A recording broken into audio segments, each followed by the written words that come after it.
Selamat pagi saudara, Anda menyaksikan Breaking News Kompas TV membahas perkembangan terkini konflik atau perang antara Iran, Amerika Serikat dengan Israel bersama saya Walacen. Saudara, Iran kembali merilis rekaman peluncuran rudal dalam operasi serangan True Promise 4. Dalam peluncuran rudal gelombang ke-40 ini, Iran meluncurkan rudal balistik berat. Pasukan Garda Revolusi Islam Iran merilis video peluncuran rudal balistik. Peluncuran rudal ini masuk dalam gelombang ke-40 operasi True Promise 4. Waktu dan lokasi peluncuran yang dirilis IRGC saudara tidak dapat diverifikasi secara independen. Rudal yang diluncurkan kali ini termasuk rudal balistik berat.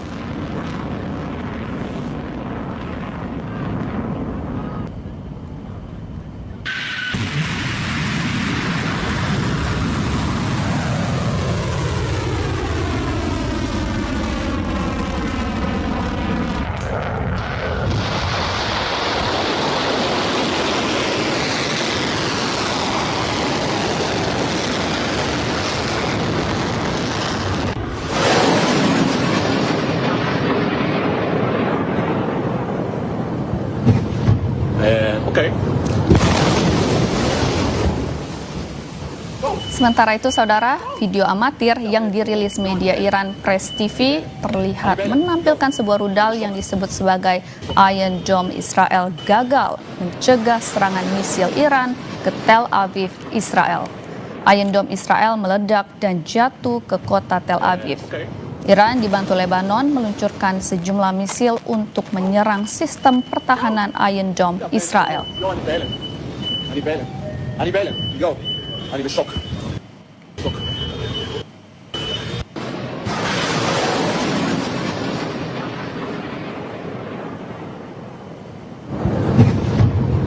Oke.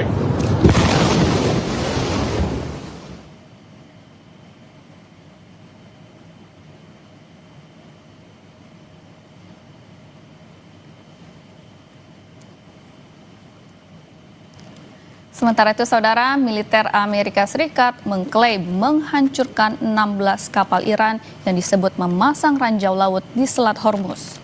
Sebelumnya, Tehran menyebut akan memblokir minyak di kawasan tersebut dan tidak akan mengizinkan 1 liter minyak pun dikirimkan untuk musuh.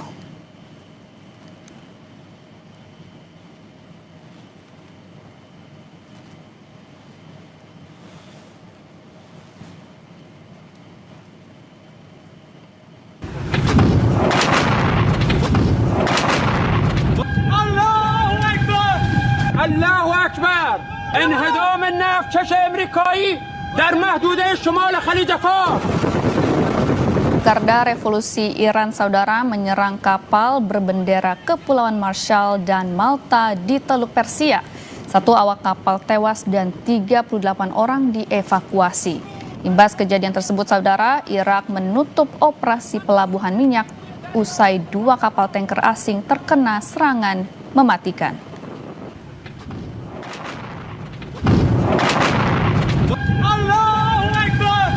الله أكبر انهدام النفط آمریکایی در محدوده شمال خلیج فارس.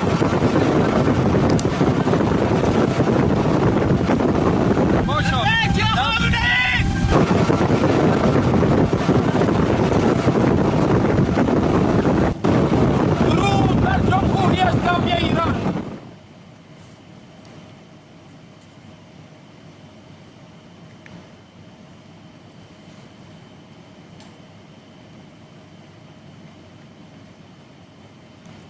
Saudara, di tengah perang melawan Amerika Serikat dan Israel, serangan drone Iran juga menyasar penyimpanan bahan bakar di sejumlah negara tetangganya, salah satunya milik Oman. Akibat serangan itu, penyimpanan bahan bakar di pelabuhan Salalah, Oman terbakar hebat.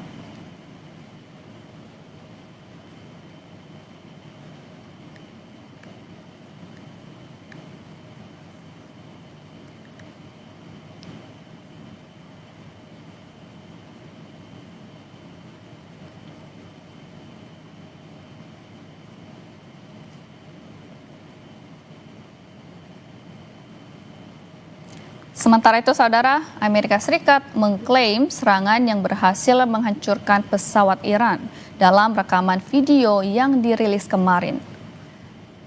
Beberapa pesawat milik Iran terlihat terbakar dan mengeluarkan asap. Militer Amerika Serikat tidak menyebut tanggal dan lokasi pasti dari video yang dirilis. Amerika Serikat mengklaim telah menyerang lebih dari 5.000 target dan lebih dari 50 kapal angkatan laut di Iran sejak dimulainya operasi Epic Fury.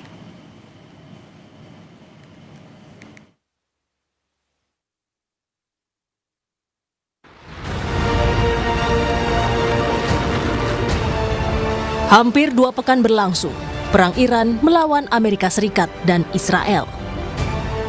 Tetapi belum ada tanda-tanda perang akan mereda. Saling balas serangan menyasar titik-titik strategis, berupaya menembus jantung pertahanan musuh. Saling serang meluas ke negara-negara di Teluk. Salah satunya serangan drone Iran yang menyasar penyimpanan bahan bakar, salah satunya milik Oman di Pelabuhan Salalah. Meski telah digempur habis-habisan, Iran terus melancarkan serangan balasan hingga memblokade Selat Hormuz. Salah satunya kapal komersial berbendera Thailand yang dilumpuhkan Iran melewati Selat Hormuz. Militer Iran mengancam tidak mengizinkan kapal apapun yang membawa minyak melewati Selat Hormuz. مسلح جمهوری اسلامی ایران به دلیل در دست داشتن ابتکار در تنگه هرمز نیازی به بستن آن تنگه ندارند و بسته شدن تنگه هرمز به دلیل شرایطی است که آمریکا و صهیونیست‌ها بر کشورهای جهان تحمیل کردند و البته پرقدرت تکرار می‌کنیم هرگز اجازه نمی‌دهیم حتی 1 لیتر نفت به نفع آمریکا و صهیونیست‌ها و شرکای آنها از تنگه هرمز عبور کند و هر شناوری که شناور و یا محموله نفتی آن برای آمریکا و رژیم صهیونیستی و شرکای متخاصم آنها باشد هدف مشروع ما خواهد بود. Presiden Iran, Masoud Pezeshkian, mengungkap satu-satunya cara mengakhiri konflik di Timur Tengah setelah dikontak pihak Rusia dan Pakistan. Dalam akun media sosial X-nya, Presiden Masoud Pezeshkian membeberkan syarat-syarat yang harus dipenuhi untuk mengakhiri perang dengan Iran. Ia meminta Amerika Serikat memenuhi hak-hak Teheran. Iran juga menghendaki Amerika Serikat membayar ganti rugi dan memberikan jaminan internasional bahwa agresi tidak akan terulang. Sementara itu, Presiden Donald Trump mengklaim perang Amerika Serikat Israel melawan Iran hampir selesai dan berjalan lebih cepat dari rencana. Trump pun menyebut banyak negara mendukung serangannya terhadap Iran. The war itself is being prosecuted as well as anybody has ever seen, and this is other countries telling me too. Big countries, powerful countries, they said they've never seen anything like it. And they also agree with what I'm doing. They say it's an evil country, and it's been for 47 years that way. Perang Iran melawan Amerika Serikat Israel berdampak ke banyak negara di dunia. Salah satunya terhadap pasokan bahan bakar minyak. Lantaran terganggunya keamanan di Selat Hormuz yang merupakan jalur utama perdagangan minyak dunia.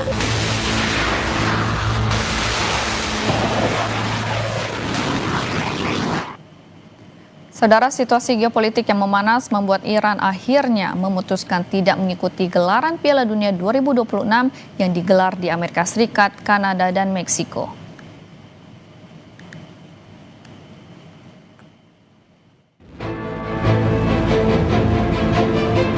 Setelah pecah perang dengan Amerika Serikat dan Israel, Iran akhirnya memutuskan tidak ikut ambil bagian pada Piala Dunia 2026 yang digelar Juni mendatang di Amerika Serikat, Kanada, dan Meksiko.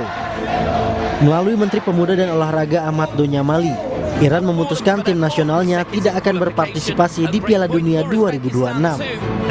Serangan AS dan Israel ke Iran yang menyebabkan tewasnya pemimpin tertinggi Ayatollah Ali Khamenei jadi alasannya. Iran juga mengklaim pemain timnasnya tidak akan aman selama berada di Amerika Serikat. حکومت در واقع فاسد اومده رهبر ما رو ترور کرده، ما به هر صورت شرایط حضور هم برای جام جهانی نداریم. بچه‌ها مثلا امنیت ندارن و ضمن اینکه این شرایط اصلا وجود نداره با توجه به اعمال خبیثانه‌ای که در مورد ایران کردن. ظرف 8-9 ماه 2 تا جنگ رو ما تحمیل دادن، چند هزار از مردم ما رو کشتن اینا، بنابراین به شهادت رسوندن. بنابراین قطعا ما امکان همچین حضوری رو به اصطلاح نداریم.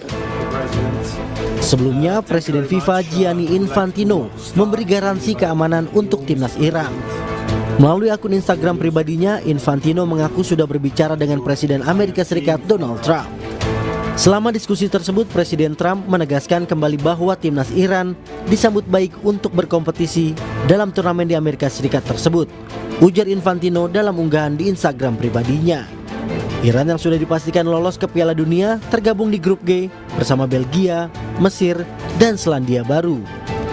Semua laga Iran dimainkan di Amerika Serikat, yakni di Los Angeles dan Seattle. Iran lolos setelah melewati serangkaian babak kualifikasi dari putaran 2 hingga akhirnya berhasil memastikan lolos usai menjuarai grup A di putaran ketiga kualifikasi zona Asia.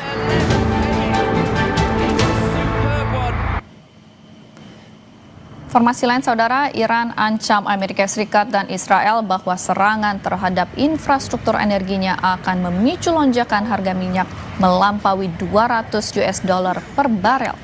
Hal ini disampaikan juru bicara Markas Besar Khatam Al-Anbiya Iran, Ibrahim Zolfagari, menanggapi serangan yang menargetkan infrastruktur Iran. Iran menyatakan kelanjutan perang akan mendorong harga minyak melebihi $200 AS per barel.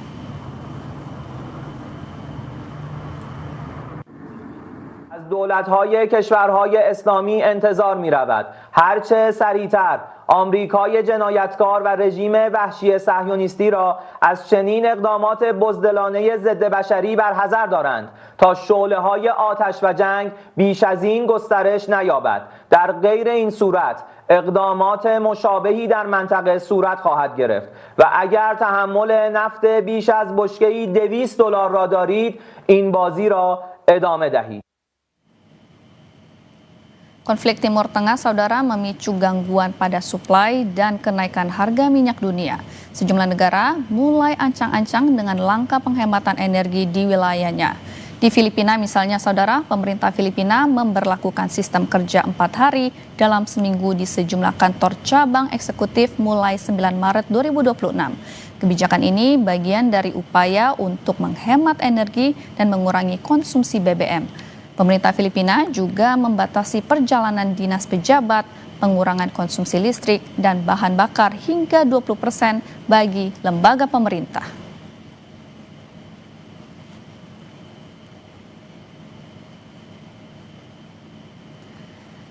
Thailand juga menerapkan kebijakan hemat energi dampak Perang Timur Tengah.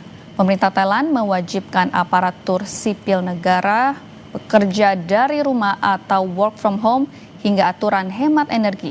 Pemerintah Thailand juga meminta para pejabat menghindari perjalanan dinas ke luar negeri.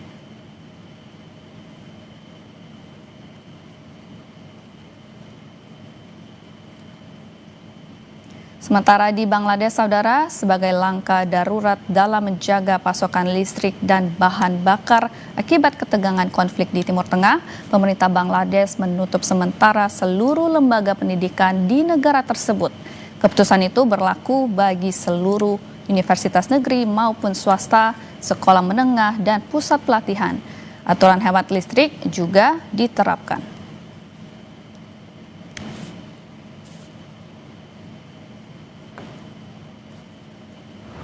Di tengah perang Iran dengan Amerika Serikat Israel, saudara, Wakil Menteri Energi dan Sumber Daya Mineral Juliot Tanjung kembali memastikan ketersediaan bahan bakar minyak nasional cukup untuk 30 hari.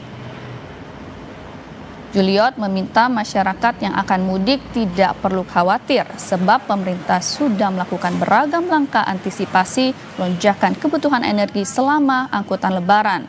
Yuliot juga menjelaskan produksi minyak bumi dalam negeri mencapai 610.000 barel per hari. Dan untuk menutupi kekurangan pasokan 1,6 juta barel, pemerintah akan mengimpor minyak mentah atau crude oil maupun BBM jadi. Agar produksi berjalan maksimal, kilang-kilang di berbagai daerah juga dipersiapkan untuk pengolahan BBM, seperti di Balikpapan, Balongan, Cilacap, Dumai, dan Pelaju.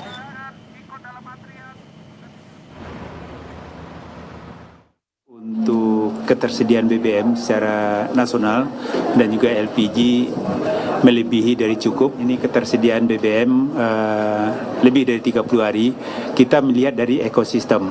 Jadi di dalam negeri kita akan ada tingkat produksi minyak bumi sekitar 610.000 barel.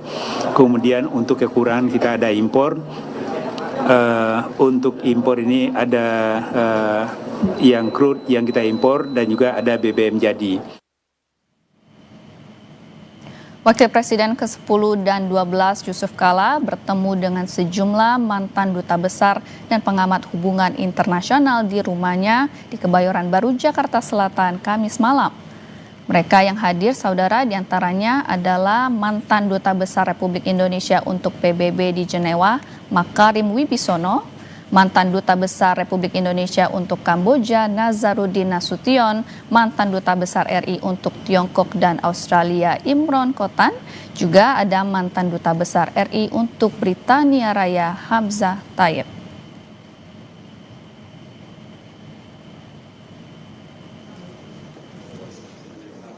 Saudara, pertemuan tersebut membahas perkembangan situasi terkini di Iran, serta kemungkinan peran Indonesia dalam mendorong penyelesaian konflik.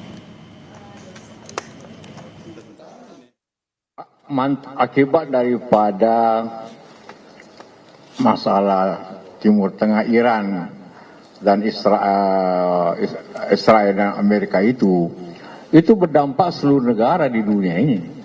Jadi bukan hanya Indonesia. Di Asia ada China, Filipina, Malaysia, Singapura, Thailand, semua kena. India semua kena. Di Eropa juga, di Amerika juga kena. Bahwa harga BBM, harga minyak akan naik dan sudah naik. Mendekati kemarin lewat 100, sekarang turun sedikit lagi sekarang ini.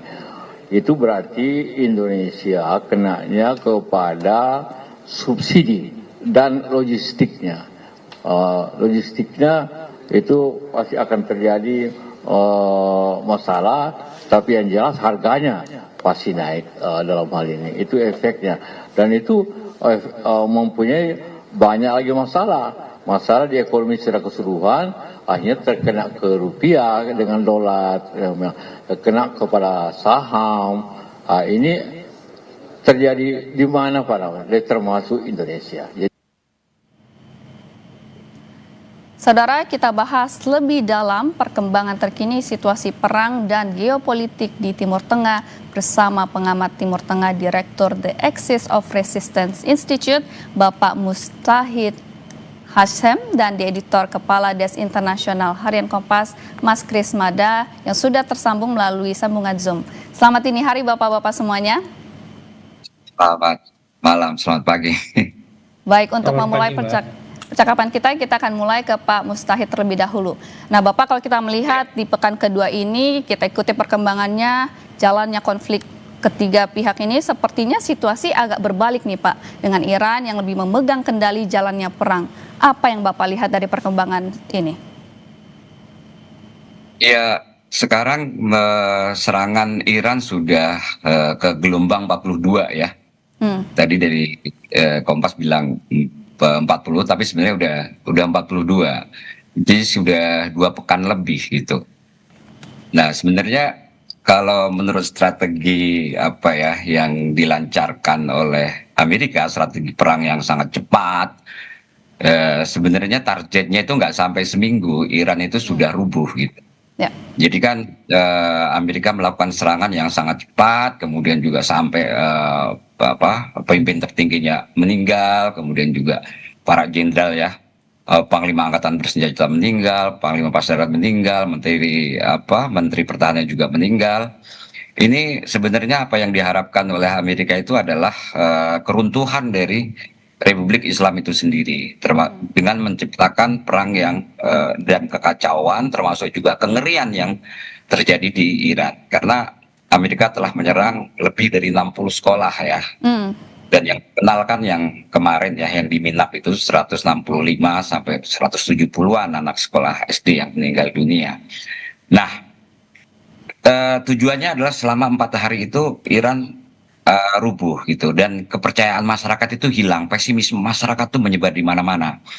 Tapi ternyata yang terjadi adalah sebaliknya gitu. Jadi kalau menurut salah satu pakar strategi di Iran, mereka mengklaim bahwasanya minggu pertama itu kita sudah menang itu sendiri, karena kita bisa membalikkan keadaan berbanding terbalik dengan apa yang diinginkan oleh Amerika Serikat atau Donald Trump. Nah, pada minggu yang kedua ini ternyata Trump dan juga Peter Hegseth ya, Menteri Pertahanan dari Amerika Serikat tuh seakan merubah tujuan dari perang. Karena Trump juga sudah mengakui kemenangannya karena berhasil menghancurkan ribuan titik yang ada di Iran. Kemudian juga angkatan lautnya Iran sudah hancur, kemudian angkatan udaranya sudah hancur, pemimpinnya juga sudah hancur. Memang ada pemimpin yang baru, tapi Trump bilang itu tidak seperti pemimpin yang sebelumnya, seperti itu. Tapi jadi saya melihat ada perubahan tujuan objektif dari perang yang dilancarkan oleh Trump itu pada awal sebelum perang dan kemudian juga pada minggu kedua. Sepertinya tone ini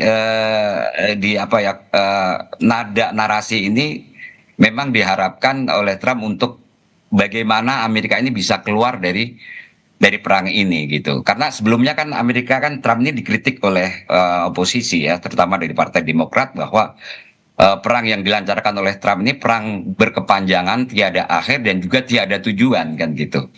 Nah, terakhir kan Peter Hegseth, kemudian juga Pete Hegseth ya, Menteri Luar Negerinya, dan juga Trump, enggak, kita tidak menjalankan perang yang tidak ada akhir, dan kita tidak menjalankan perang yang tidak ada tujuannya. Bahwa kita sudah menghancurkan angkatan laut Iran, kemudian juga misailnya, kemudian juga angkatan udaranya. Itu dianggap sebagai sebuah kemenangan oleh Trump.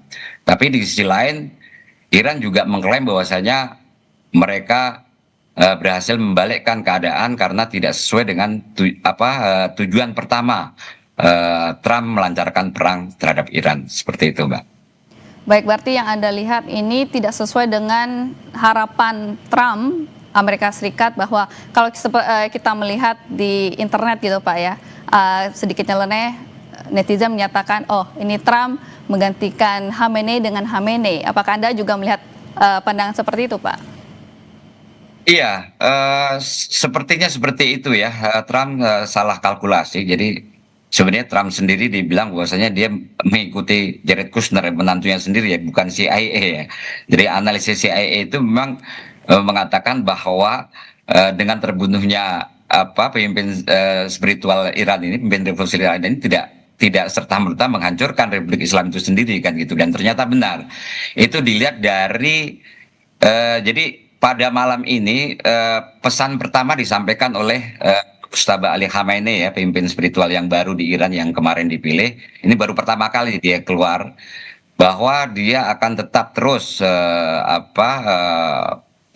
memperkuat defense dalam negeri, kemudian juga akan menuntut keadilan bagi semua darah rakyat Iran yang terbunuh oleh serangan Amerika ini. Dia akan tetap menuntut balas atas pembunuhan ini. Dan kemudian yang kedua tentang Selat Hormuz, penegasan dari pemimpin spiritual ini adalah ditutup, kayak begitu. Ini tentunya dan penegasan dari pemimpin spiritual yang sekarang ini menjalankan apa yang telah digariskan oleh pemimpin sebelumnya. Jadi sebenarnya sebelum meninggal pemimpin Iran Ayatollah Said Ali Khamenei ini sudah merancang. Jadi kira-kira pekerjaan dia sudah selesai itu. Dia sudah merancang arsitektur perang melawan Amerika saat ini sebelum meninggal. Bahkan Ayatullah Arafi yang sebelumnya ditunjuk menjadi pemimpin sementara itu hanya menjalankan apa yang sudah dirancang yang ditinggalkan oleh Said Ali Khamenei. Begitu juga dengan pemimpin yang sekarang ini, pemimpin definitif yang sekarang ini Ayatullah Mujtaba Ali Khamenei ini juga meneruskan apa yang sudah dirancang oleh pemimpin sebelumnya. Tentang bahkan termasuk juga penutupan Selat Hormuz itu salah satu bagian dari strategi perang yang dilakukan oleh Republik Islam Iran, gitu, Mbak. Baik, saya mau bertanya nih ke Mas Kris. Mas, Tel Aviv dikabarkan babak belur dihajar gelombang rudal Iran. Sebetulnya Anda melihatnya bagaimana strategi Iran menembus pertahanan Israel? Selamat malam Mbak, terima kasih. Yang pertama, jadi Iran itu kan memulai dengan menyerang berbagai radar Amerika Serikat di kawasan yang paling spektakuler, kan ada yang di Dubai, radar berharga 1,1 miliar dolar itu hancur, juga ada beberapa radar lain. Dalam perang sekarang ini radar adalah mata dan telinga. Kalau mata dan telinga sudah ditutup, tidak berfungsi, maka kesulitan menangkap apa yang terjadi gitu. Orang sampai sekarang kan gambar dari Israel itu sangat terbatas, seperti juga waktu perang 12 hari, gambar dari Israel sangat terbatas. Tetapi ada pengakuan menarik dari IDF, pasukan Israel, yang menyebutkan bahwa Iron Dome, senjata laser mereka yang baru itu untuk menjatuhkan penggantinya Iron Dome, itu belum bisa berfungsi. Sementara Iron Dome itu kan sebenarnya pertahanan jarak pendek, bukan jarak jauh seperti THAAD atau Patriot. Itulah yang mengakibatkan mereka tidak bisa menjatuhkan banyak rudal Iran. Itu yang pertama. Jadi sistem pertahanan mereka sendiri sudah tidak tahu apa yang mau ditangkap karena sudah lumpuh. THAAD dan Patriot itu tidak beroperasi di Israel saja.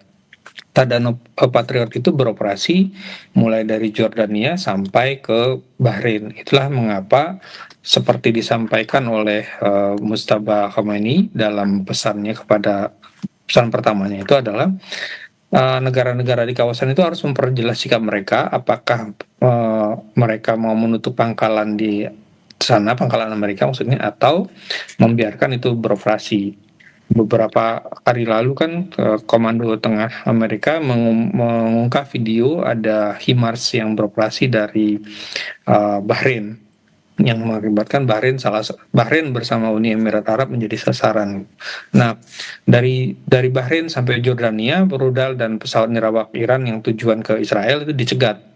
Jadi tidak semata Israel saja yang mencegat. Nanti begitu sudah bisa masih ada masuk Israel, barulah Iron Dome bekerja. Tapi menembak rudal Iran dengan Iron Dome itu seperti menggunakan ketapel untuk menembak rudal, jadi kurang pas. Itu yang mengakibatkan banyak kerusakan yang diduga terjadi di Tel Aviv, Haifa, dan berbagai kota lain di Israel. Baik, tentu ini masih di awal, Mas, tapi bagaimana Anda melihat sepertinya kepemimpinan di bawah Mujtaba Khamenei? Kita tahu bahwa tidak hanya kehilangan sang ayah, tapi juga kehilangan keluarga lainnya seperti istri dan anak. Apakah Anda melihat dia sebagai sosok yang lebih muda akan memimpin Iran seperti nothing tulus, Mas? Di warganet itu kan berurau.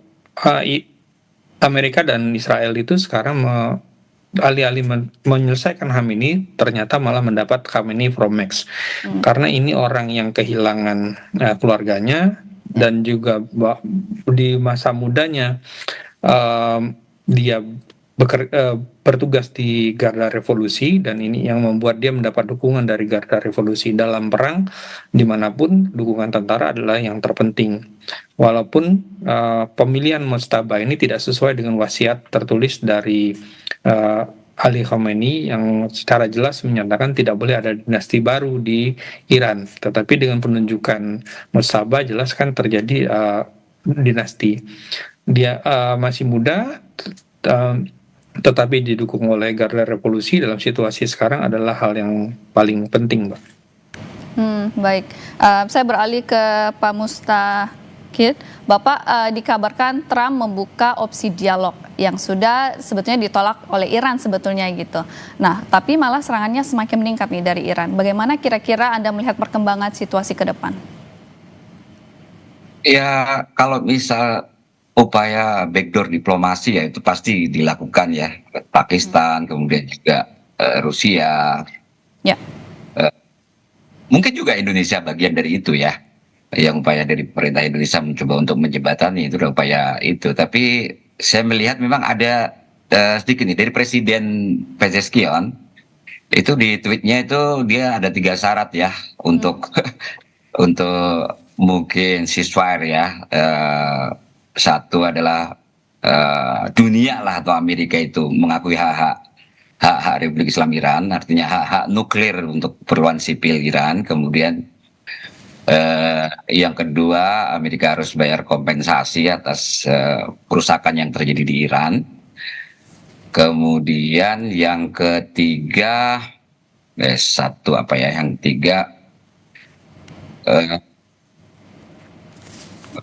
saya agak lupa ya. Paling nggak ada yang ada 3 poin ya. Yang satu ada 3 poin sebenarnya, tapi yang pertama itu ada pengakuan hak-haknya, yang kedua, terus yang ketiga adalah jaminan Amerika tidak akan menyerang lagi. Jadi sebenarnya perang habis-habisan yang ingin dilakukan oleh Iran ini adalah berhentinya ilusi Amerika ataupun juga Israel untuk menyerang Iran gitu. Jadi mungkin Iran juga sudah capek ya.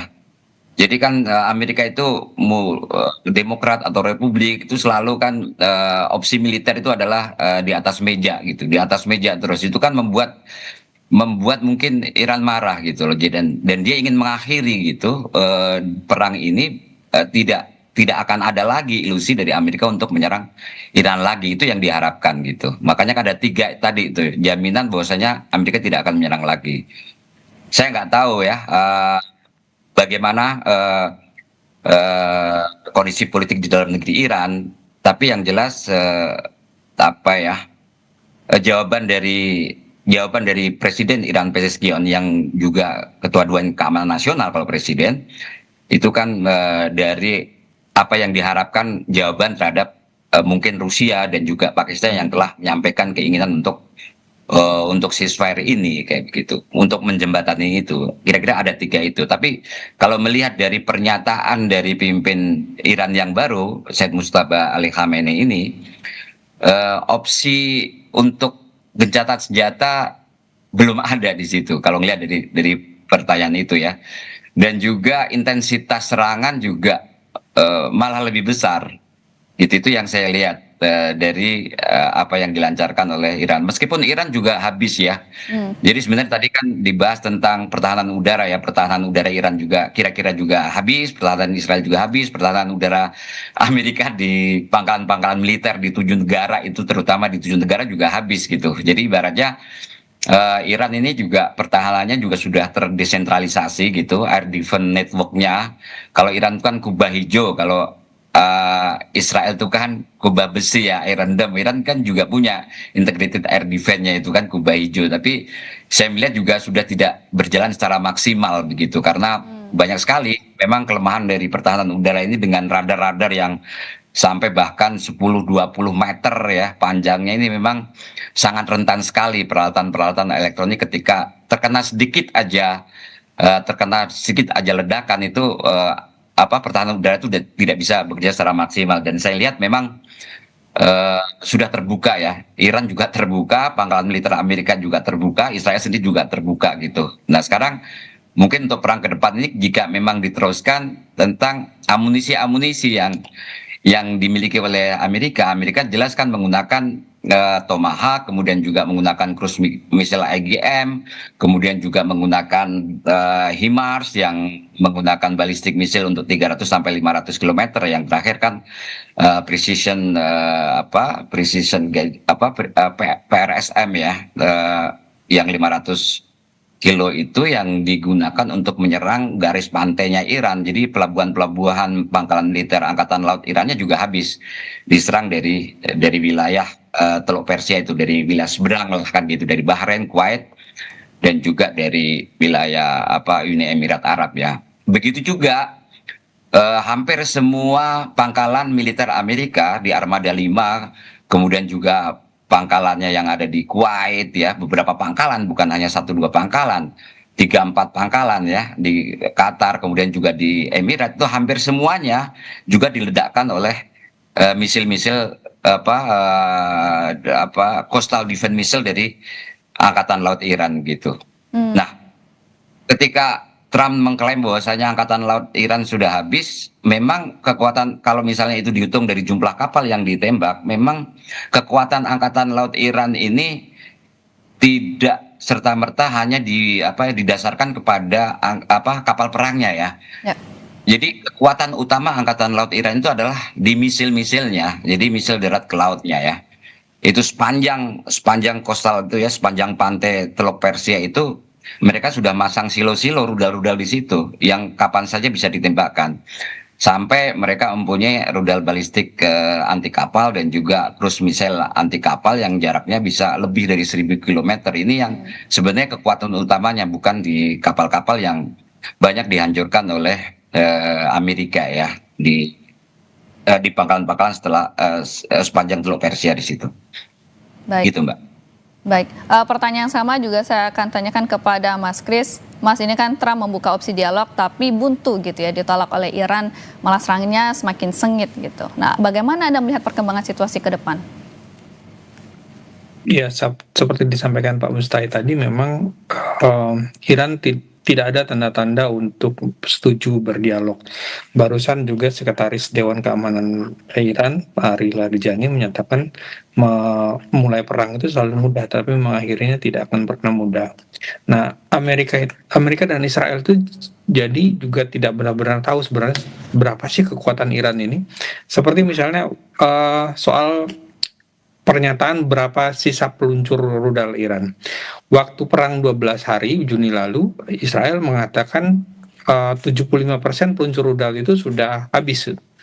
Lalu di pertengahan perang ini mereka menyatakan lebih dari 1/3 sudah habis. Tapi ternyata masih ada ratusan peluncur lagi. Jadi sebenarnya ini antara Iran punya banyak peluncur, atau Israel dan Amerika tidak benar-benar tahu berapa banyak peluncur rudal yang dimiliki oleh Iran. Demikian juga Iran itu kan adalah pemilik cadangan rudal terbesar di Timur Tengah. Mereka memproduksi sendiri dan juga memberikannya kepada sebagian kelompok perlawanan lain di Timur Tengah. Selain ke Houthi di Yaman, juga ada di Lebanon. Taksiran terakhir itu di Lebanon ada 1.000 rudal Iran yang siap ditembakkan ke Israel, dan Iran sendiri punya lebih banyak lagi gitu, sehingga ini tidak diketahui sampai kapan akan berakhir. Dan di serangan-serangan terbaru Iran, mereka menggunakan, menurut Israel adalah serangan menggunakan bom curah, cluster bom, yang sudah dilarang oleh konvensi, tetapi Israel bukan salah satu pihak yang setuju melarang cluster bom. Israel juga memakai cluster bom di Gaza, bahkan di Lebanon gitu. Nah, cluster bom ini yang seperti pernah saya lihat di Ukraina, dia meluncur satu, tapi nanti lalu di atas dia akan memecah lagi dan jatuh ke banyak sasaran. Tetapi menurut Iran tidak memakai cluster bom. Iran memakai rudal dengan hulu ledak ganda. Jadi satu rudal dia mengangkut berbagai hulu ledak. Ini ya yang menyebabkan juga menyulitkan untuk dicegat. Induknya dicegat, tetapi kepalanya bisa kemana-mana, dan kepalanya itu punya sasaran mandiri masing-masing. Iran diduga kuat dibantu Amerika, Cina dan Rusia membidik sasarannya. Rusia membagikan koordinat, sementara Cina menyediakan layanan satelit untuk menjadi pemandu rudal dan pemandu pesawat nirawak. Ada taksiran baru dari diaspora Iran yang bekerja di Inggris, Esfandiar Batmanhelic. Dia menyebut bahwa selama ini kan drone Shahid itu ditaksir harganya sampai $50.000. Taksiran Esfandiar itu hanya $7.000, jauh lebih murah dari dari takhiran banyak orang ini, sampai dia menyebut lebih mahal sepeda motor dan mobil daripada untuk membuat drone ini. Dan drone ini kapasitas produksinya bisa sampai ribuan unit per bulan dan ada banyak pusat produksinya, sehingga sampai Menteri Pertahanan dan Panglima Komando Tengah Amerika Serikat mengakui bahwa drone Iran ini tidak bisa kita atasi, dan Israel juga menyatakan kita kesulitan mengatasi drone ini. Inilah yang mengakibatkan teriris habis-habisan, bahwa Amerika Serikat dan Israel secara di atas kertas menjadi kekuatan militer yang utama di kawasan, itu betul. Tetapi ini perang yang model baru yang seperti diterapkan juga di Ukraina. Patriot itu mahal sekali, satu rudalnya bisa sampai $5 juta.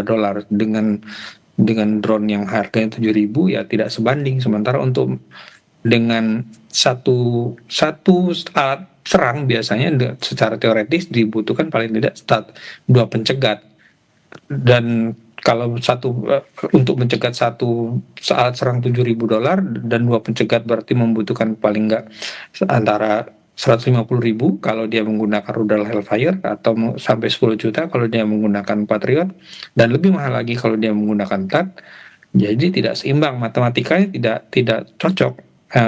Kemarin itu baru disiarkan, dalam 6 hari perang Amerika sudah menghabiskan $11 miliar untuk operasi di Iran. Dan sampai kapan ini akan sustain? Sementara kan harga minyak semakin tinggi, sebentar lagi mau pemilu. Orang itu kalau di mana-mana kalau pemilu dan harga-harga naik, ya partai berkuasa akan kalah, dan ini juga yang mengakibatkan Republikan mulai gelisah.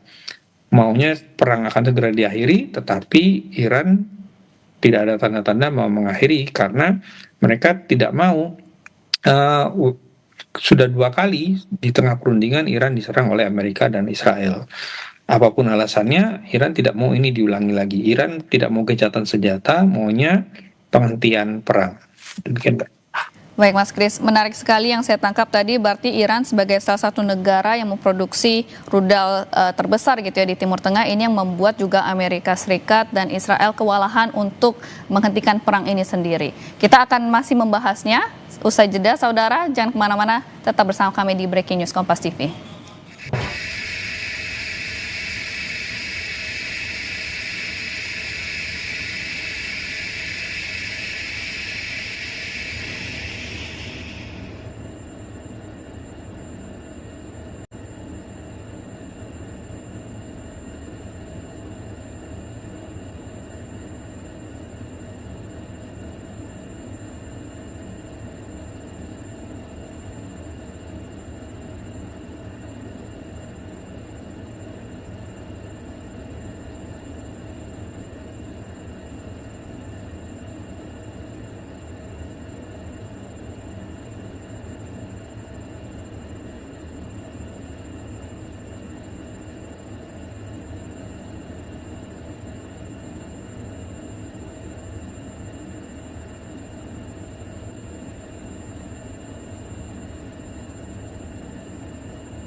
Saudara, Iran kembali merilis rekaman peluncuran rudal dalam operasi serangan True Promise 4. Dalam peluncuran rudal gelombang ke-40 ini, Iran meluncurkan rudal balistik berat.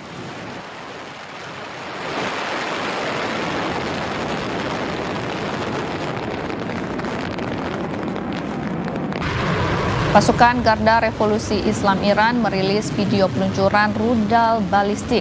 Peluncuran rudal ini masuk dalam gelombang ke-40 operasi True Promise 4, saudara. Waktu dan lokasi peluncuran yang dirilis IRGC tidak dapat diverifikasi secara independen. Rudal yang diluncurkan kali ini termasuk rudal balistik berat.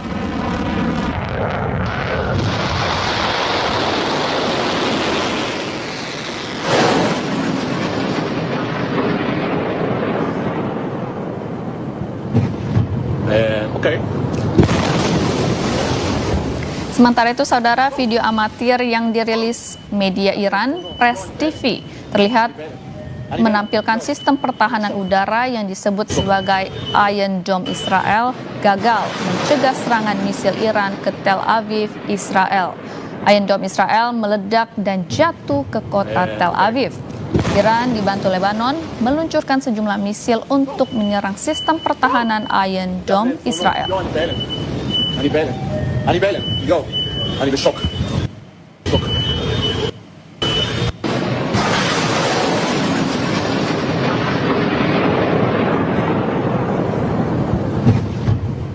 Okay.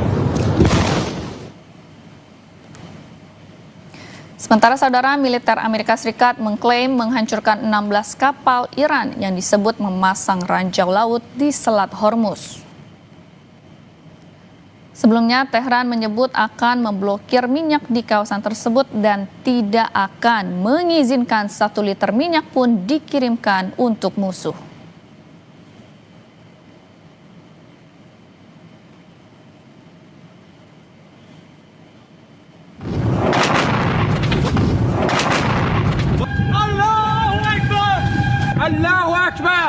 Garda Revolusi Iran, saudara, menyerang kapal berbendera Kepulauan Marshall dan Malta di Teluk Persia. 1 awak kapal tewas dan 38 orang dievakuasi.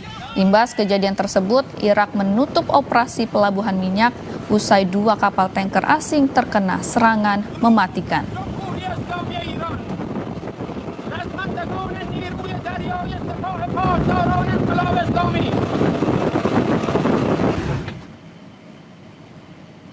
Di tengah perang melawan Amerika Serikat dan Israel, serangan drone Iran juga menyasar penyimpanan bahan bakar di sejumlah negara tetangganya.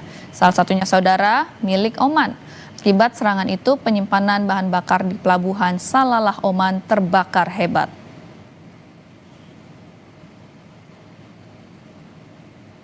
Sementara itu, Amerika Serikat mengklaim serangan yang berhasil menghancurkan pesawat Iran dalam rekaman video yang dirilis pada kemarin. Beberapa pesawat milik Iran terlihat terbakar dan mengeluarkan asap. Militer Amerika Serikat tidak menyebut tanggal dan lokasi pasti dari video yang dirilis tersebut, saudara. Amerika Serikat mengklaim telah menyerang lebih dari 5.000 target dan lebih dari 50 kapal angkatan laut di Iran sejak dimulainya operasi Epic Fury.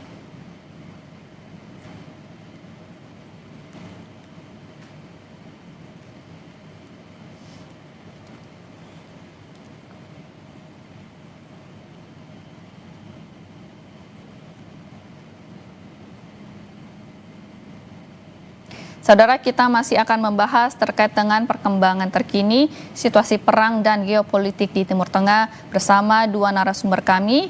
Yang pertama yaitu pengamat Timur Tengah, Direktur The Axis of Resistance Institute, Bapak Mustahid Hashim, dan editor Kepala Desk Internasional Harian Kompas, Mas Kris Mada. Nah, kita melanjutkan lagi percakapan yang tadi, Mas Kris. Tadi kita membahas terkait dengan juga jebakan finansial. Ini kita jika membandingkan drone murahnya Iran, yaitu drone Shahid 136, jika dibandingkan dengan punyanya Amerika seperti Tomahawk ini, sebetulnya seperti apa, Mas? Matematikanya memang tidak berpihak kepada Amerika dan Israel. Karena jelas drone lebih murah daripada rudal, dan kalaupun Iran menggunakan rudal itu juga tetap lebih murah daripada yang dipakai oleh Amerika dan Israel. Rudal termurah yang dipakai Amerika itu adalah Hellfire yang ditembakkan dari pesawat MQ Reaper yang beberapa kali dipakai untuk mencegat rudal. Tetapi tidak selalu memakai Hellfire itu. Ada juga rudal yang dibuatan Korea, ya, Chaegun, ditembakkan oleh Chaegun 2. Itu harganya sekitar $500.000 per unitnya.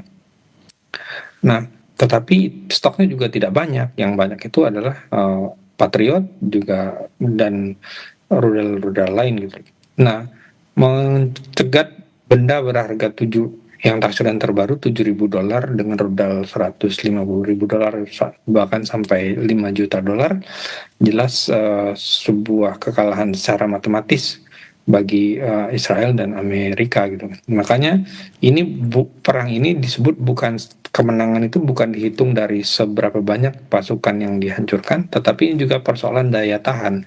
Dan untuk bertahan dengan situasi seperti ini juga tidak berat itu. Kita harus ingat bahwa utang Amerika itu sudah hampir $39 triliun, dan dalam pemerintahan Trump itu sudah beberapa kali layanan federal harus berhenti karena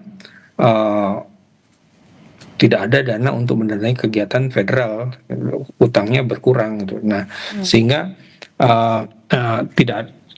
Demokrat tidak setuju dengan penggunaan dana tambahan ini.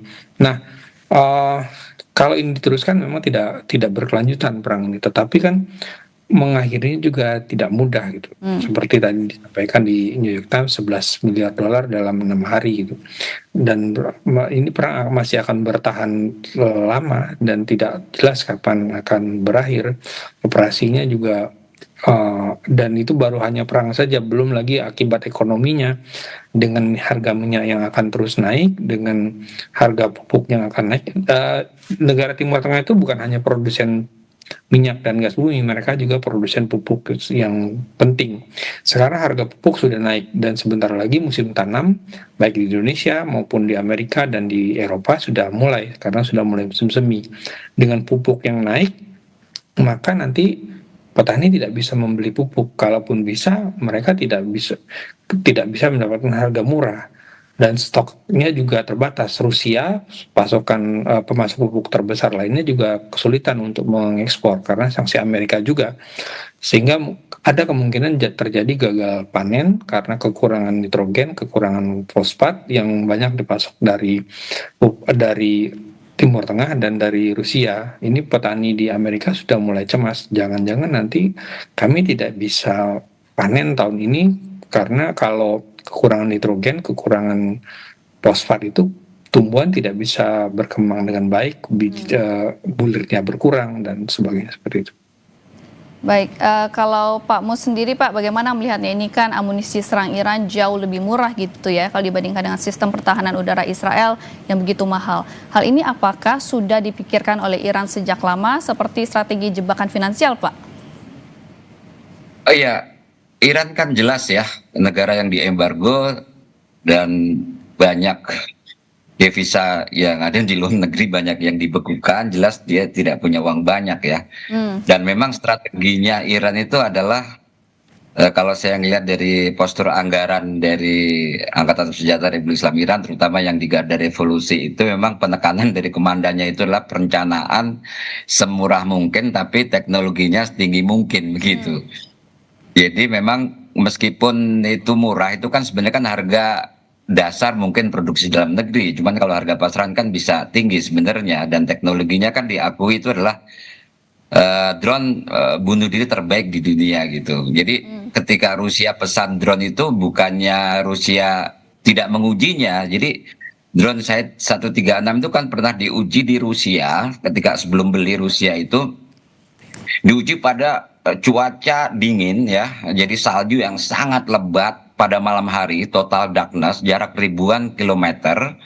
Kemudian drone Shahed ini harus menyerang kontainer yang bentuknya sama gitu, dan dia harus menyasar sesuai dengan yang memang ditargetkan dari kontainer itu. Dan ternyata drone saya 136 itu meskipun cuacanya sangat buruk segala macam, tapi bisa menyasar target yang memang sudah ditentukan. Barulah Rusia itu beli drone Iran itu, bahkan bikin pabriknya di Rusia dan mengubah jalannya perang di Ukraina.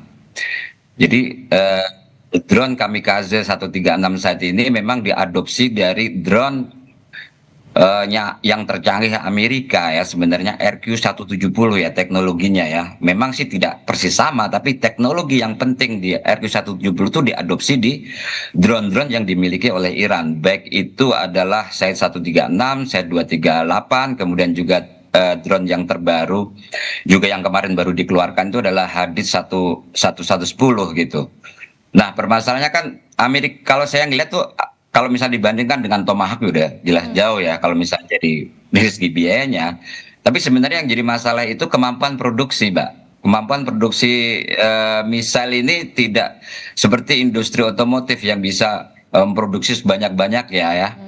Jadi saya sendiri tidak tahu secara persis, tapi yang jelas karena memang teknologinya itu adalah sangat sensitif dan juga butuh banyak pengujian, sehingga bahkan air defense termasuk juga yang dimiliki oleh Israel ya, Arrow ya 123, kemudian juga David Sling yang itu digunakan untuk anti ballistic missile, itu pun juga produksinya juga tidak mudah, termasuk juga THAAD, kemudian juga Patriotnya Amerika. Jadi produk air defense-nya ini misalnya tidak semudah kita manufacturing produk-produk industri lainnya. Jadi memang ada keterbatasan. Makanya kan kemarin ini banyak sekali pesanan yang dihentikan oleh Amerika dari Tomahawk, kemudian juga cruise missile yang lain ke negara-negara yang memang membutuhkan, yang sudah pesan itu memang difokuskan dipakai sama Amerika sendiri untuk perang saat ini gitu. Nah sekarang kan kita juga nggak tahu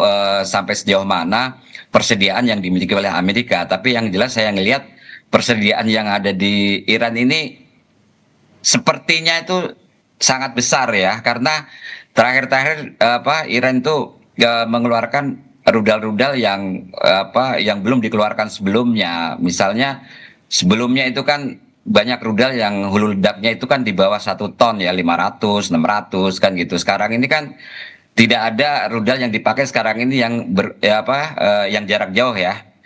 Yang ke Israel ini tidak ada yang kurang dari 1 ton. Khurramshahr 4, kemudian juga Khaibar Sekan, kemudian juga Fatah, kemudian juga Emad. Nah, kalau misalnya di display sebelumnya dalam pameran persenjataan Iran itu seringnya itu ditulis cuma 500, 450 hulu ledaknya ya, 450 kilo, 500, 600 kilo. Tapi ternyata rudal Fatah ini Iran memiliki yang hulu ledaknya sampai 1 ton. Itu kan sangat mengerikan karena kan 15 Mach ya. Karena kan selain hulu ledaknya besar, energi kinetik dari kecepatan 14 Mach itu kan membuat dentuman yang sangat luar biasa besar itu.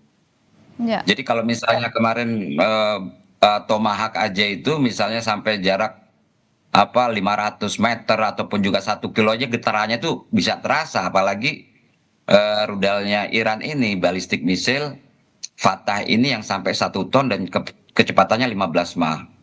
Nah ada juga rudal yang Khurramshahr 4 ini yang ledaknya sampai 80, itu jenis MIRV, jadi Multiple Independently Targeted Re-entry Vehicle ya. Jadi 80 hulu ledak ini bisa disetting untuk 80 objek yang berbeda. Untuk Khurramshahr 4 ini juga menurut saya salah satu jenis rudal MIRV yang mungkin terbaik di dunia ya, karena yang ada sekarang ini kan MIRV itu akan digunakan oleh Amerika, China dan juga Rusia itu kan untuk intercontinental ballistic missile yang umumnya itu hulu ledaknya 2 ataupun juga 4 ya Mbak ya, tapi itu nuklir semua gitu. Tapi ini kan Iran itu dipakai untuk senjata konvensional. Ini juga menurut saya pencapaian teknologi yang mungkin juga mengagetkan Amerika itu sendiri, termasuk juga rudal hypersonic ini sebenarnya sih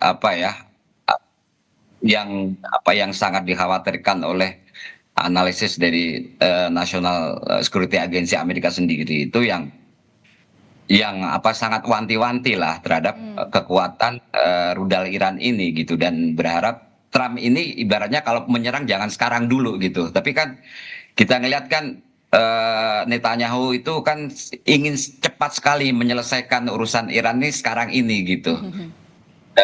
Itulah yang membuat bahkan sampai sekarang nasib Netanyahu sendiri juga sudah 4 hari ini belum jelas ya apakah dia Terlihat, Pak, masih ya? hidup ini kan gitu. Iya. Berarti Iran ini walaupun produksi terbatas tapi semurah mungkin dan juga ini dengan teknologi setinggi secanggih mungkin gitu Pak ya. Nah untuk pertanyaan selanjutnya, ini sama-sama terkait dengan pos perang nih Pak. Iran kan juga menyampaikan bahwa mereka mampu gitu ya memicu harga minyak hingga $200 Amerika Serikat per barel. Nah Bapak melihatnya bagaimana Pak dampaknya ke Amerika Serikat dan Israel? Apakah akan mengundurkan serangannya atau seperti apa Pak? Kemungkinan akan cepat berakhir ya, karena kan tuntutan dunia internasional ya. Mungkin kalau nggak Amerika atau langsung Iran tuh nanti akan dijempati oleh Dewan Keamanan PBB, bisa jadi ya, karena kan negara-negara Teluk termasuk juga Bahrain sudah mengusulkan untuk ke Gaza dan mengutuk serangan, menghentikan serangan Iran ke negara-negara Teluk ini. Tapi Menteri Luar Negeri Rusia kemarin Lavrov bilang draft yang diusulkan ini kok sama sekali tidak menyebutkan Iran dari korban dari agresi gitu. Jadi negara-negara itu hanya melihat bahwa dia diagresi oleh Iran. Ini kan tidak sebanding. Nah, nanti akan kita lihat juga kesulitan Rusia sama Cina. Apakah kalau misalnya dipaksa resolusi Dewan Keamanan PBB seperti itu yang merugikan Iran, apakah Rusia dan Cina ini berani memveto? Ini yang kita lihat juga nanti. Dan mungkin akan terjadi deal-deal ya. Kalau misalnya konsesi materi ya itu dengan berbagai cara lah Amerika itu bisa menyelesaikan lah, dan juga bisa tidak kehilangan muka lah, seperti perang 12 hari kemarin kan juga ada konsesi terhadap Iran ya secara di bawah meja ya, tapi tidak mengurangi kira-kira kehormatan Amerika lah, seperti itulah. Nah, sekarang ini kan juga kalau menurut saya kalau masalah konsesi perang yang diminta oleh PSSK itu bagi Amerika dan juga sekutunya itu saya pikir tidak ada masalah ya.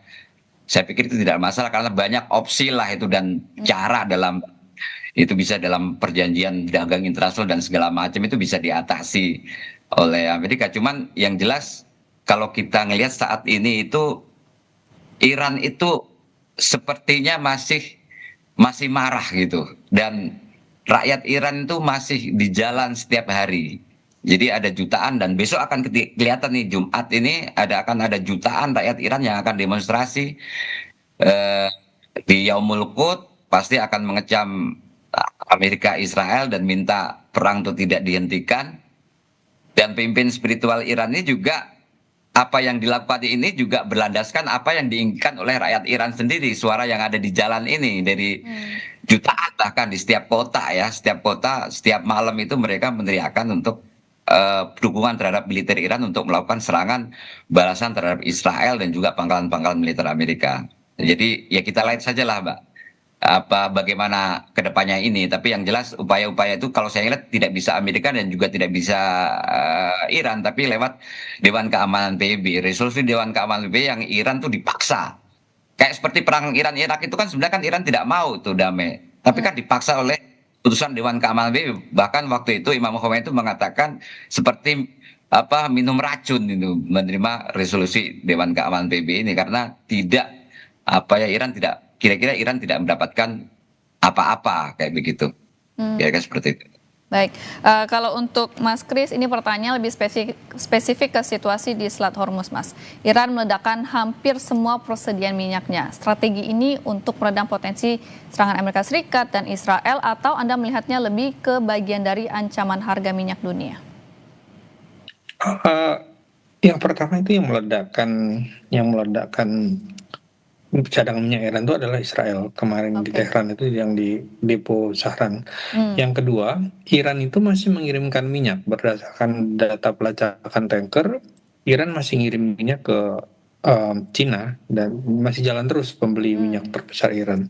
Jadi Iran masih dapat uang, dan ini yang mengakibatkan juga kalau saat Cina sebagai pemegang hak itu itu kemungkinan akan abstain atau mungkin juga seperti yang sudah dilakukannya kemarin, atau bahkan bisa jadi amat jarang sekali akan memveto setiap resolusi yang mungkin akan memberatkan Iran, karena ini situasinya sekarang menguntungkan, dalam tanda kutip menguntungkan Cina maupun Rusia, dua pemegang hak veto.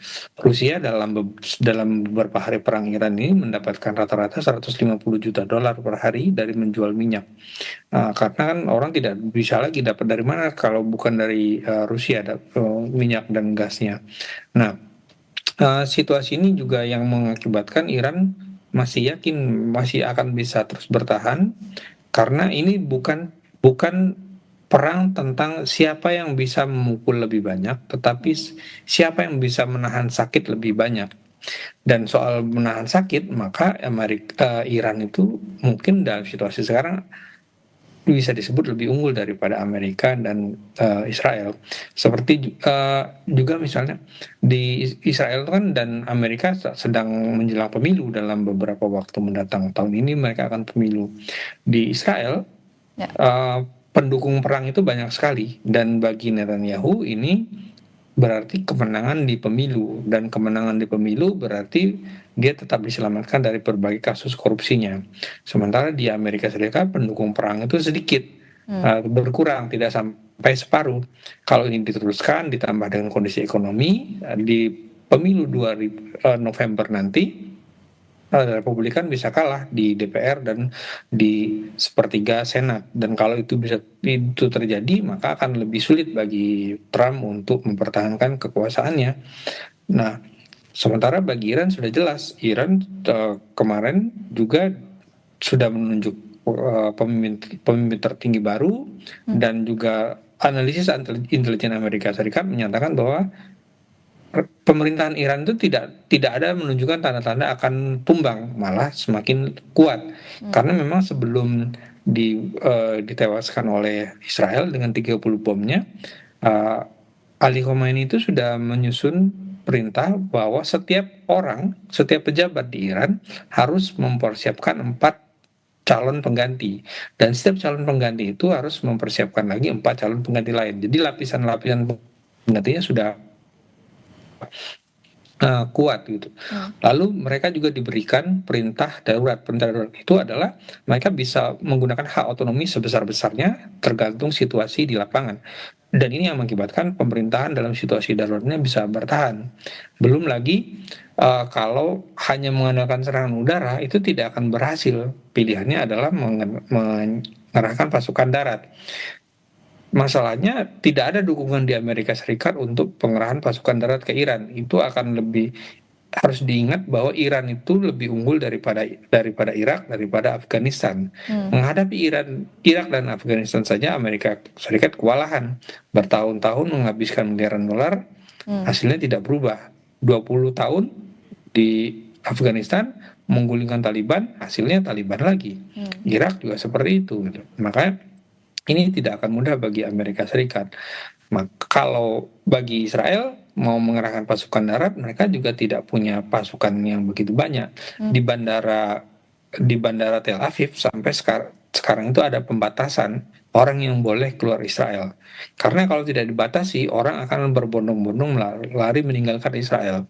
Kalau Israel baik-baik saja, tentu orang tidak akan lari. Tapi faktanya ini orang sampai harus dibatasi supaya tidak meninggalkan Israel.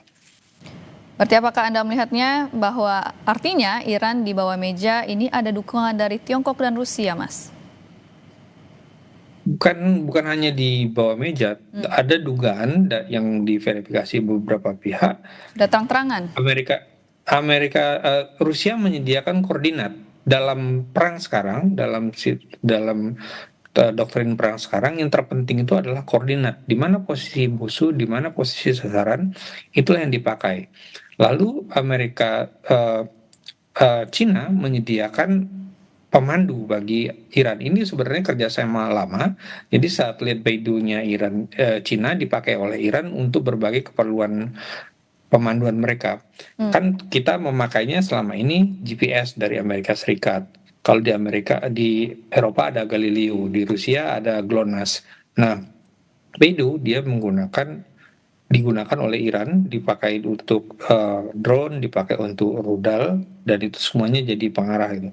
Jadi walaupun GPS-nya diacak, masih ada Beidou, dan Beidou itu relatif kebal dari pengacakan karena sistemnya yang berbeda sama sekali dari GPS, dari Galileo, sehingga Iran masih bisa menemukan kemana rudalnya harus diarahkan, kemana drone-nya harus diarahkan. Dengan dua bantuan ini, dengan bantuan elektronik ini, Iran jadi tidak ada yang namanya garis depan perang, dimanapun adalah lokasi pertempuran. Kalau dulu kan mengerahkan pasukan, parit bertemu parit, itulah garis depan. Sekarang dimanapun ada koordinat dan itu bisa ditemukan dengan satelit, maka itulah lokasi pertempuran yang sekarang terjadi seperti di Iran dan juga beberapa tahun terakhir terjadi di Ukraina. Baik, kita ke Pak Mus, Pak.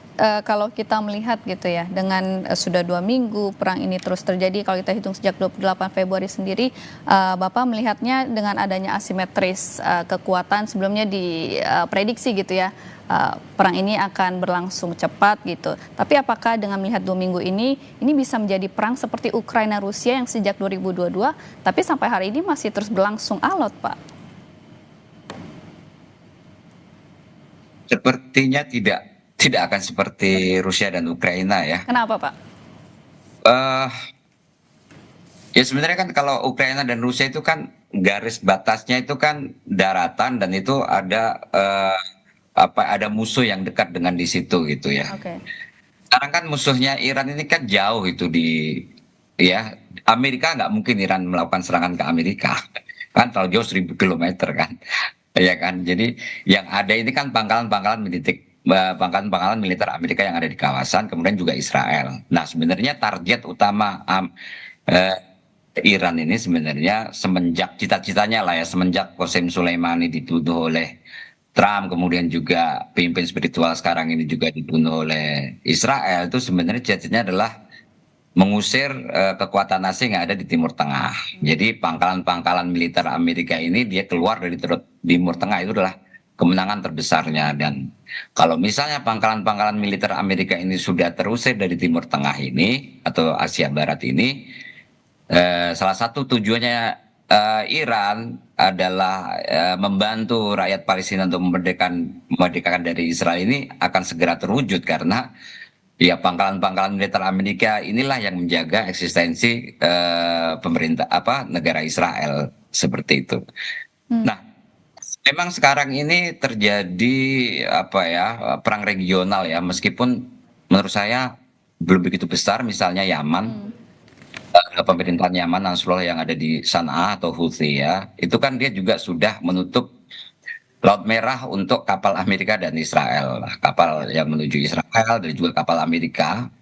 Nah kalau misalnya nanti terlibat lagi Eropa, ya akan ditutup juga untuk kapal-kapal Eropa kan di Babul Mandab atau di Laut Merah ini. Nah Hizbullah juga melakukan perang di Lebanon Selatan. Saya dengar kemarin itu ada rilis bahwa Hizbullah sudah masuk di salah satu kota kecil di wilayah Israel pendudukan ya, Palestina pendudukan atau wilayah Israel ya. Jadi bukan di wilayah Lebanon lagi, tapi sudah masuk garis perbatasan dengan Israel atau Palestina pendudukan di satu kota, udah menguasai satu kota di situ. Dan saya belum lihat lagi perkembangannya sampai sejauh mana, karena tidak begitu terekspos gitu. Terus mungkin yang kedua ini kita tunggu juga bagaimana perlawanan Palestina, apakah dia akan mengambil mestinya dia pengennya itu mengambil keuntungan dari perang yang sekarang ini gitu. Tapi apakah saat ini memungkinkan atau tidak, saya tidak tahu. Akan kita lihat perkembangan ke depan itu seperti apa. Nah kalau misalnya yang dimaksud dengan perang yang sangat panjang itu seperti Ukraina itu adalah Hezbollah di Lebanon Selatan, kemudian juga perlawanan Palestina yang ada di Gaza dan juga yang ada di tepi barat, itu bisa jadi akan lebih lama. Tapi kalau misalnya perang Iran yang meluncurkan rudal ke Israel secara langsung, saya pikir nggak akan seperti Ukraina dan juga Ukraina dan Rusia gitu. Lah kalau misalnya setiap hari seperti itu, Mbak, nggak sampai sebulan juga seluruh Israel itu bisa hancur dengan rudal-rudalnya Iran gitu, nggak sampai setahun lah kan gitu, sebulan juga akan sangat parah gitu karena kan daya rusaknya yang sangat besar dari rudal-rudal yang diluncurkan dari Iran ini gitu. Tapi saya sih berharap sih akan apa ya, akan segera berakhir lah gitu. Jadi kan akan mendapatkan hak-haknya, tapi juga mungkin Amerika juga tidak akan kehilangan muka yang besar gitu. Kira-kira seperti itu, dan itu pasti udah bisa saya prediksi kan Dewan Keamanan PBB yang akan berperan nanti.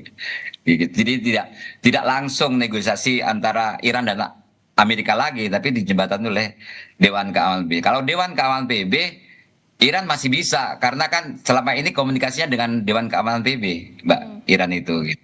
Sebelum perang maupun juga sudah perang, di saat perang ini gitu.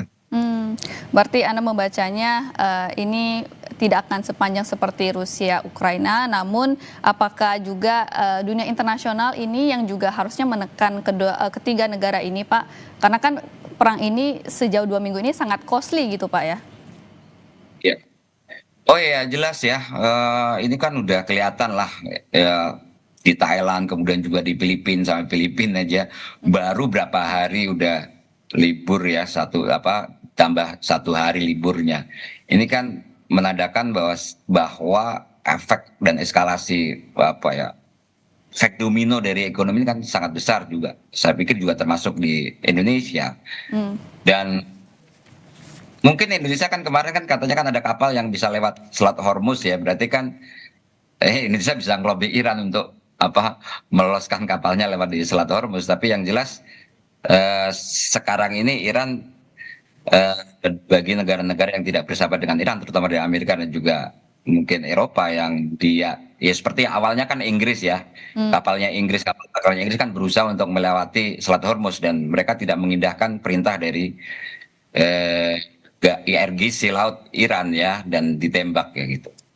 Nah sebenarnya Selat Hormuz ini kan dikuasai oleh Amerika ketika zamannya Shah, setelah revolusi ya dibagi 2 lah kekuatannya kan gitu. Nah sekarang ini Iran itu ingin menegaskan dominasinya terhadap Teluk Persia yang sebelumnya Amerika, kemudian menurut saya Iran ingin menegaskan dominasinya kayak begitu di Teluk Persia dan juga di Selat Hormuz ini, sehingga dia mempunyai kekuatan untuk mengontrol sedikit mengontrol lah perekonomian dunia, karena mungkin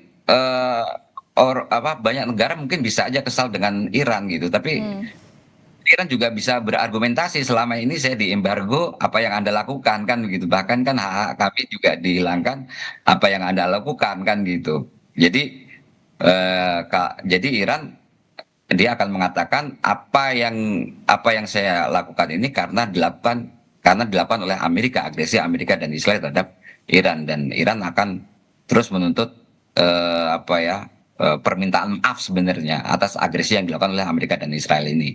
Meskipun keinginan untuk Amerika dan juga Israel minta maaf ke Iran, saya pikir itu sangat tidak mungkin gitu ya. Ya, berarti dampak yang dirasakan tidak hanya di kawasan Timur Tengah saja Pak ya, di Asia bahkan Asia Tenggara ini sudah terasa spillover terutama dari segi ekonominya. Kami akan segera kembali usai jeda saudara. Kompas TV Breaking News sesaat lagi.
Saudara, Iran kembali merilis rekaman peluncuran rudal dalam operasi serangan True Promise 4. Dalam peluncuran rudal gelombang ke-40 ini, Iran meluncurkan rudal balistik berat. Pasukan Garda Revolusi Islam Iran merilis video peluncuran rudal balistik. Peluncuran rudal ini masuk dalam gelombang ke-40 operasi True Promise 4. Waktu dan lokasi peluncuran yang dirilis IRGC tidak dapat diverifikasi secara independen. Rudal yang diluncurkan kali ini termasuk rudal balistik berat.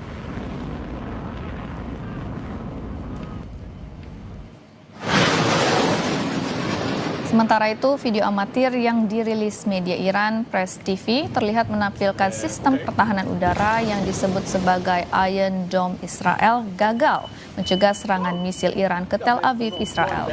Iron Dome Israel meledak dan jatuh ke kota Tel Aviv.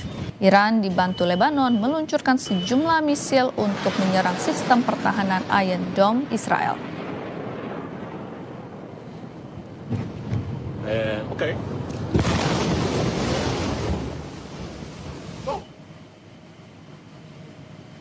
Garda Revolusi Iran menyerang kapal berbendera Kepulauan Marshall dan Malta di Teluk Persia.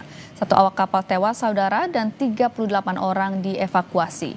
Imbas kejadian tersebut, Irak menutup operasi pelabuhan minyak usai 2 kapal tanker asing terkena serangan mematikan.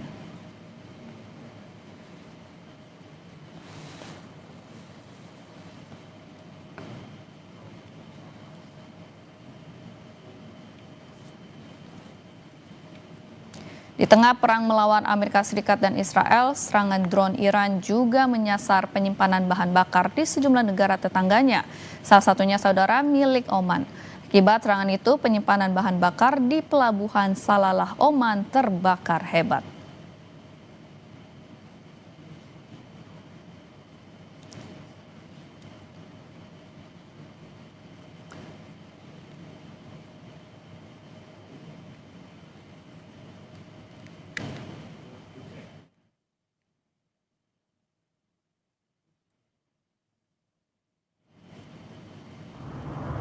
Informasi lainnya, saudara, Iran mengancam Amerika Serikat dan Israel bahwa serangan terhadap infrastruktur energinya akan memicu lonjakan harga minyak melampaui $200 per barel. Hal ini disampaikan juru bicara Markas Besar Khatam Al-Abinya Iran, Ibrahim Zulfagari, menanggapi serangan yang menargetkan infrastruktur Iran. Sementara Iran menyatakan kelanjutan perang akan mendorong harga minyak melebihi $200 Amerika Serikat per barel.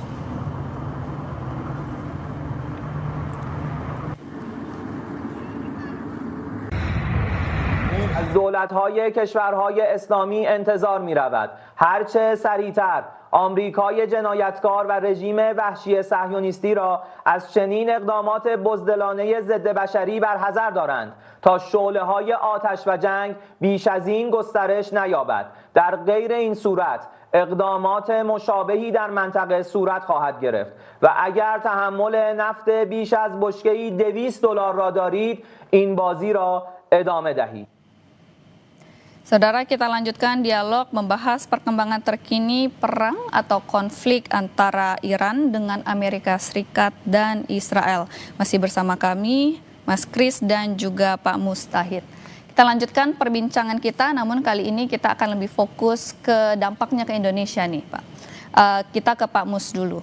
Kalau untuk beberapa negara tetangga kita, Pak, seperti Thailand dan juga Filipina itu kan sudah melakukan beberapa aturan gitu ya untuk mengurangi penggunaan BBM.